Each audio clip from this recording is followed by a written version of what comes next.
നമ്മുടെ നാട്ടിൽ ഒരാളെ പെട്ടെന്ന് തിരിച്ചറിയാനായിട്ട് എന്താ പറയാ, ഇപ്പോൾ ഒരേ പേരുള്ള 1-2 പേരാൾക്കാരൊക്കെ ഉണ്ടെങ്കിൽ അവർ പെട്ടെന്ന് അറിയാൻ വേണ്ടി, ഇപ്പോൾ ഷാജിനെ ഒന്ന് ചോദിച്ചാൽ ഏത് ഷാജി എന്ന് പറയുമ്പോൾ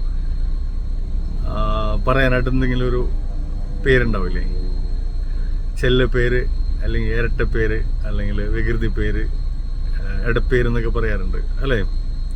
അപ്പൊ ഈ ഇങ്ങനെ ഉള്ള പേരുകളിലൊക്കെ ചിലതൊക്കെ ഭയങ്കര കുസൃതി നിറഞ്ഞ പേരുകളാണെങ്കിൽ ചിലതൊക്കെ സാമാന്യം ഭേദപ്പെട്ട പേരായിരിക്കും. ചിഞ്ചു, കുഞ്ചു, മഞ്ജു എന്നൊക്കെ പറയുന്ന പോലെ. പക്ഷെ ചില പേരൊക്കെ കേട്ട് കഴിഞ്ഞാൽ എന്താ പറയാ, അവരവസ്ഥ ഭയങ്കര കഷ്ടമായിരിക്കും. എനിവേ, അപ്പം ചില പേരുകൾ ഇപ്പൊ ഞങ്ങളുടെ നാട്ടിൽ തന്നെ അവര് ഒരുപാട് ആൾക്കാരുള്ളതുകൊണ്ടല്ല, പക്ഷെ അവർക്ക് അങ്ങനെ ഒരു പേര് വീണു പോയ ആൾക്കാരുണ്ട്. അവർക്കങ്ങനെ വിഷമമൊന്നുമില്ല കേട്ടോ, അവർ സങ്കടമൊന്നുമില്ല പേര് വിളിക്കണോണ്ട്. അവർ ഓമനിച്ചോ അല്ലെങ്കിൽ അവരിഷ്ടത്തോടെയൊക്കെ നമ്മൾ ആ പേരിലാണ് വിളിക്കുക. അപ്പോൾ അത് 2-3 പേര് വീണൊരു സന്ദർഭം കേട്ടോ. അപ്പം വളരെ ചെറുപ്പത്തിലെയാണ്, ഒരുപാട് വർഷങ്ങൾക്ക് മുമ്പാണ്. ഒരു ചെറിയൊരു ഫംഗ്ഷൻ നടക്കുകയാണ്.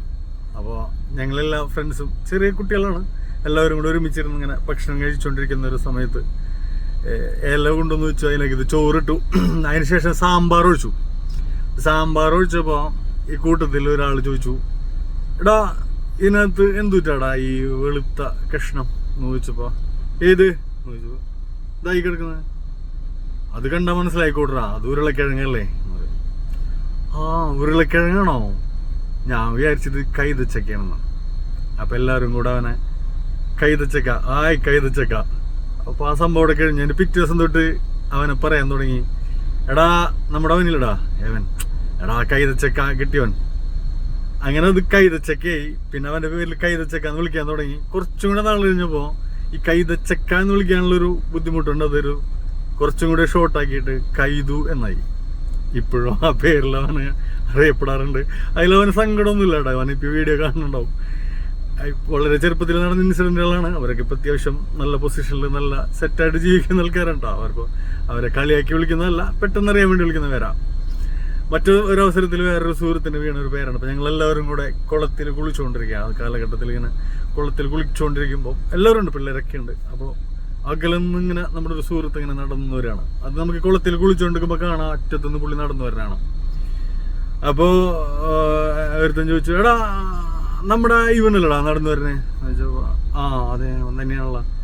ഓ, നമ്മുടെ പപ്പനാവൻ ചേട്ടൻ നടക്കണ പോലെ അല്ലേ. അപ്പൊ പപ്പനാവൻ ചേട്ടൻ നടത്തത്തിനൊരു പ്രത്യേകത ഉണ്ട്. ആള് ഒരു ഇത്തിരി അലസമായിട്ട് ഇങ്ങനെ തലയ്ക്ക് ഇങ്ങനെ കുമ്പിട്ടിട്ട് അങ്ങനെ നടക്കുന്ന ഒരു ക്യാരക്ടറാണ്. എന്തുകൊണ്ടായിരിക്കും എന്നുള്ള അറിയില്ല. അപ്പൊ അദ്ദേഹം അങ്ങനെയാണ് നടന്നുകൊണ്ടിരുന്നത്. അപ്പൊ അയാള് നടക്കുന്ന പോലെയാണ് ഇവൻ നടന്നിങ്ങനെ വരുന്നത്. അപ്പൊ അടുത്തെത്തിയപ്പോ ചോദിച്ചു, എടാ നീ എന്താണ് ഇങ്ങനെ പപ്പനാവൻ ചേട്ടൻ നടക്കണ പോലെ നടക്കണേന്ന് ചോദിച്ചു. അത് എല്ലാവരും കൂടെ കേട്ടു. അപ്പൊ തന്നെ അവനക്കൊരു പത്മനാഭന്റെ പോലെ നടക്കാം പറഞ്ഞിട്ടുള്ള ലെവലില് അങ്ങനെ അവനൊരു പേര് അവിടെ വീഴാണ്, പത്മനാഭൻ. അത് ഈ പറഞ്ഞ പോലെ വിളിക്കാനുള്ള എളുപ്പത്തിന് കുറച്ചും കൂടെ സ്നേഹത്തോടെ ആയി കഴിഞ്ഞപ്പോ അത് പപ്പൻ ആയി മാറി. ഇപ്പോഴും അവനെ പപ്പൻ എന്ന പേരിലാണ് അറിയപ്പെടുന്നത്. പപ്പൻ, പിന്നെ അവന്റെ പേരും കൂടെ ചേർത്താണ് അറിയപ്പെടുന്നത് കേട്ടോ. ഇനിയൊരു ക്യാരക്ടർ ഉള്ളതെന്ന് വെച്ച് കഴിഞ്ഞാല് ഇതേപോലെ തന്നെ അപ്പൊ മൊബൈൽ ഫോണും അങ്ങനെ എല്ലാവരുടെ ലൈഫിലും ഇല്ലാത്തൊരു കാലഘട്ടമുള്ളൂ. അപ്പൊ എല്ലാവരും കൂടെ ഇങ്ങനെ ഒരുമിച്ച് വൈകുന്നേരങ്ങളിലൊക്കെ ഒരുമിച്ച് കമ്പനി അടിച്ച് വർത്താനം പറഞ്ഞിരിക്കുക എന്നുള്ളതാണ്.